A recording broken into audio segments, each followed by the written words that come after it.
Just the joy of my life.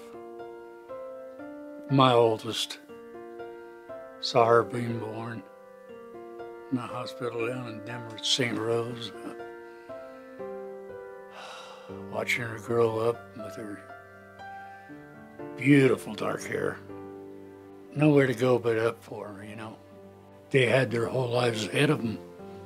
I mean, that's the, you know, it's some 20 years later now, and I still, there's not a day that goes by I don't think about her, and I'm sure her mom feels the same way.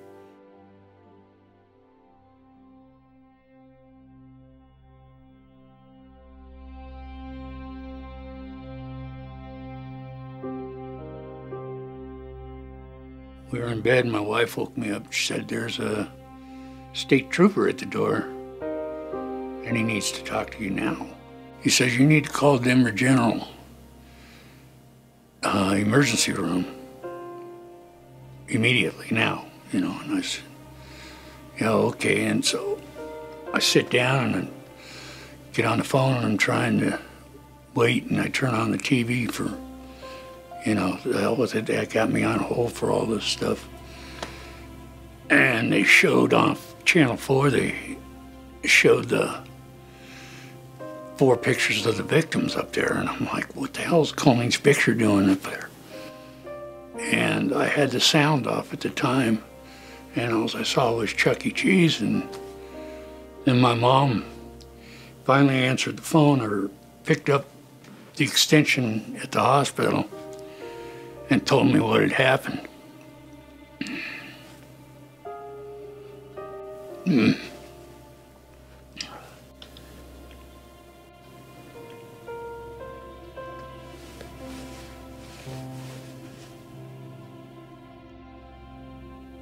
Is she on a respirator? What's going on? Yes, she's on life support.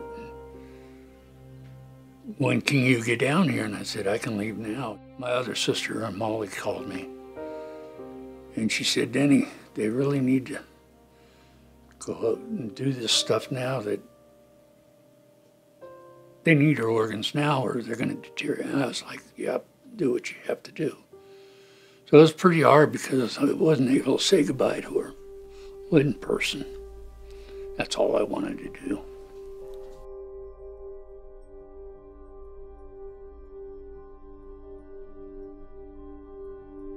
All the families met down at the Aurora Police Department, and the detectives briefed us that, you know, they had Dunlap in custody and that they were 100% certain they got the right guy. Fact is, I killed 4 people. I almost killed the 5th. I want them dead, and they're dead. You go through the pre-trial motions and everything else, and I would drive down to Denver for almost every single one. So I was able to do this, and it was important for me to do this. I mean, this was the most important thing in my life right now, to see justice done, justice served. And this was such a heinous crime. I mean, nothing like this. You gotta remember, this was before Columbine. This was before the theater shootings, and this shocked Denver. I mean, it shocked Colorado, it shocked the nation. Well, when they announced that they were gonna go for the death penalty, I was thrilled. This case was justified. This death penalty, it was worth going after. You got to sit through the police photos. You got to sit through the crime scene photos. They darken the courtroom and they warn you. They tell you, you know, this, you may not handle this.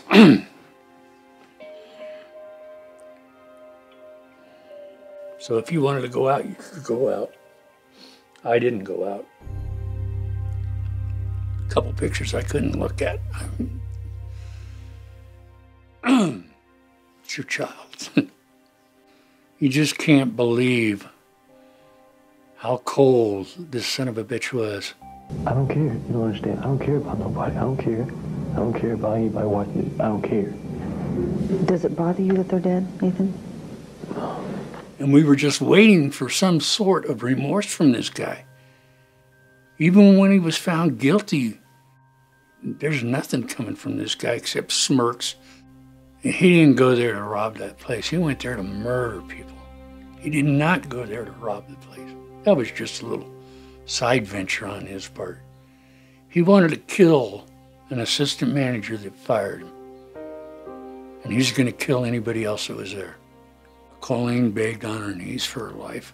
Dunlap stood above her with his finger pointing down on her head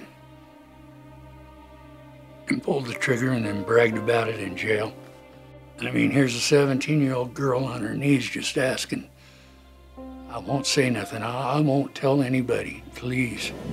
When she said no, she sort of begged, She sort of begged.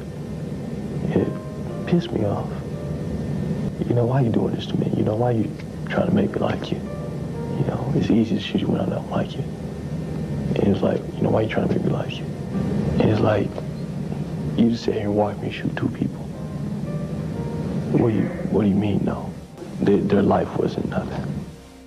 And then he went into the kitchen and he shot Bobby Stevens in the head, and thank God Bobby survived.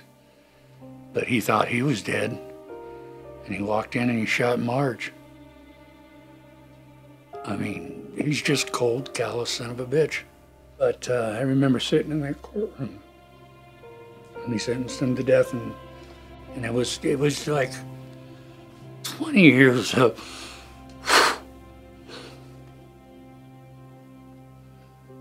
you just get so overcome with emotion.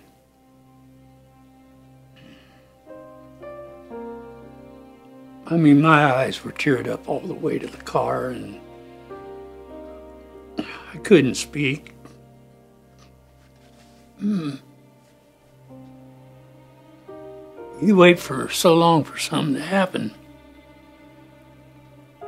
And when it finally does, I mean, I could sit 20 years.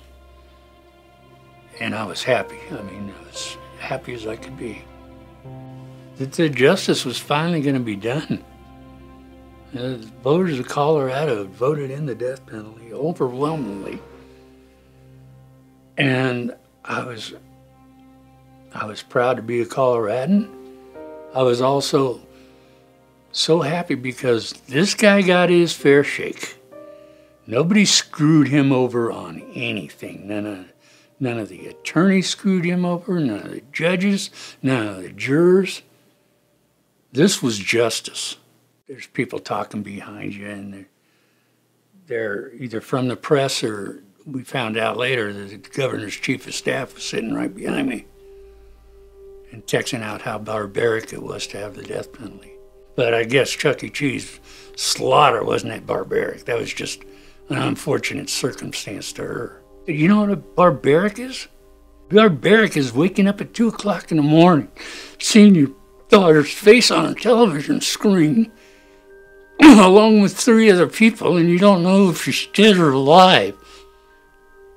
Calling and having your own mother at a hospital answer the phone to tell you there's no hope. That's barbaric. DA's office called me up. They said the governor's planning on meeting with all the members of the families. They want to meet with him.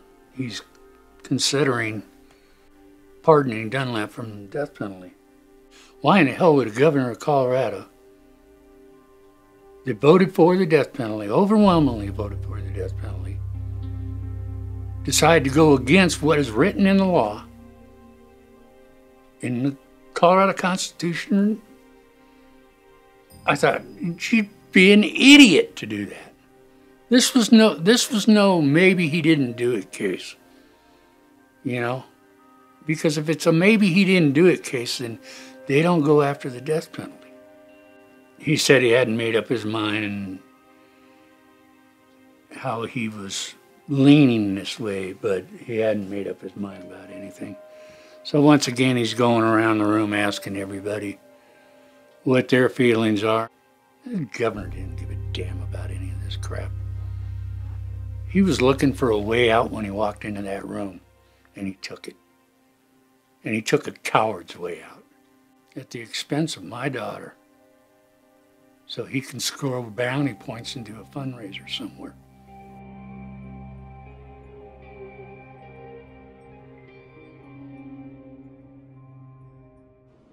1993, inmate number, whatever you want to call him, committed cold-blooded murder. Not once, not twice, not 3 times, 4 times. 3 years after that, 12 people his attorneys helped pick found no hesitation or need to equivocate on his guilt or the appropriate sentence, and that sentence was death. And keep in mind, all 12 of those people were Coloradoans. They found him guilty and sentenced him to death based on laws that were passed in Colorado by Coloradoans and remain on the books to this day. 17 years of subsequent appellate review by Colorado judges who are Coloradoans appointed by Colorado governors all found that this process was fair and just and the outcome should be carried out. I thought I'd be speaking to you today about a decision that the governor made, but candidly, there was no decision made today. The governor shrugged. He didn't do his job. That was his job. His job was to do nothing. He didn't have to grant it. He didn't have to reprieve it. When they interviewed him when he was a candidate for governor, they asked him what he thought about the death penalty, and that was his response. I would use it only in extreme cases. This was an extreme case? You shoot 5 people in the head, premeditated all the way, and that wasn't extreme for the governor? You know, you think you finally had something taken care of, something beat. You thought you finally got your day in court and your justice, and I feel most of us were robbed of that. It's not a perfect decision, and I recognize that. But I think the reasons that we are doing it this way override that, that lack of closure. I mean, he sat in a room and he lied to me. His mind was made up by God one way or another before one of us ever spoke. I can't see how this guy with a straight face can say anything to the voters of Colorado. And the voters of Colorado are supposed to believe this guy. He's a coward. He's a coward who doesn't deserve to be in office. If you can do anything, Coloradans, get this guy out of here before he screws everything up.